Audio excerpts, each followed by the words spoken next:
100 सलीबें थी हर एक हरफे जुनूं से पहले। क्या कहूँ अब मैं, कहूँ या न कहूँ से पहले। उलझना मुझे कहते हैं ज़िया अंजुम।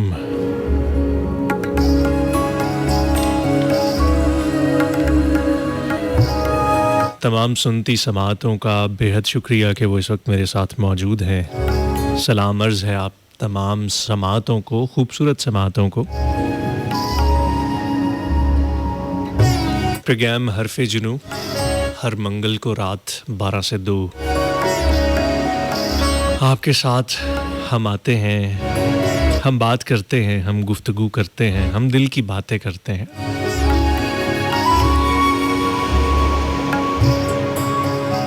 दिल की कितनी ही बातें करके दिल का बोझ उतार के चले जाते हैं।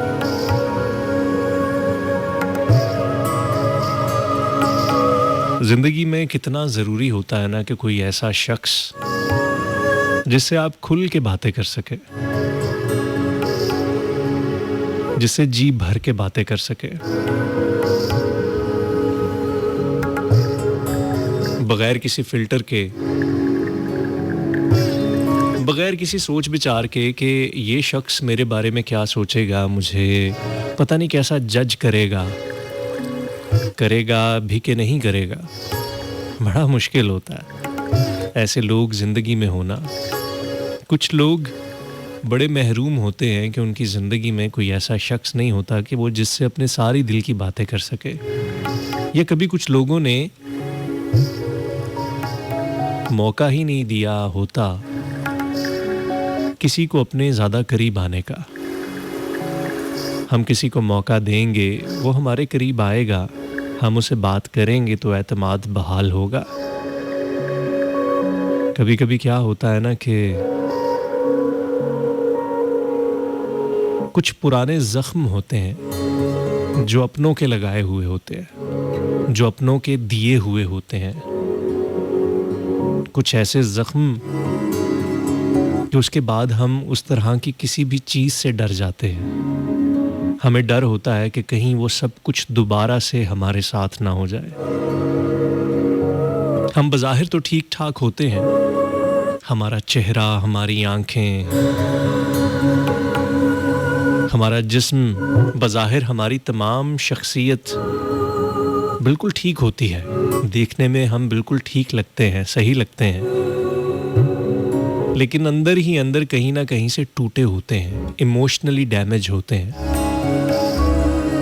क्योंकि किसी अपने ने ठेस पहुंचाई होती है, किसी अपने से ऐसा दुख पहुंचा होता है कि अब हम डर जाते हैं लोगों को अपना बनाने में, उनसे बात करने में, उनसे गुफ्तगू करने में। अपने राज़ों को अपने अंदर रखते हैं, अपने अंदर दबा के रखते हैं। जब हम अपने अंदर चीज़ों को दबाने लग जाते हैं, जब अंदर ही अंदर घुटने लग जाते हैं, तो बड़ा नुकसान होता है। यकीन जानिए बाहर से हम बिल्कुल ठीक ठाक सलामत लग रहे होते हैं, लेकिन कभी किसी से दिल की बात कही ही नहीं होती। वो बात जो दिल में होती है, जो कहना चाहते हैं, जो बताना चाहते हैं, अंदर ही अंदर दबा दबा के कभी कभी हमारी ज़िंदगी में कुछ ऐसे डिसऑर्डर्स भी हो जाते हैं जो कभी कभी नज़र भी आना शुरू हो जाते हैं। साहिब नज़र, साहिब इल्म, साहिब असरार लोग जब ऐसे लोगों से मिलते हैं तो समझ जाते हैं कि यार इस शख्स के साथ कोई गड़बड़ है, ये दबा दबा हुआ है, ये खुल नहीं रहा, ये ना खुल के हंस पा रहा है, ना खुल के रो पा रहा है, ना किसी चीज़ पे एतराज़ कर पा रहा है और ना ही खुशी को कबूल कर पा रहा है। ये अजीब सी कैद में है, अपने आप की कैद में है।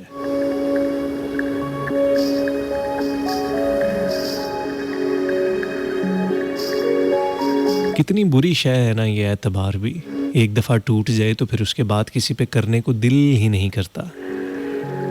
हम चाहते ही नहीं है कि किसी पे एतबार करें।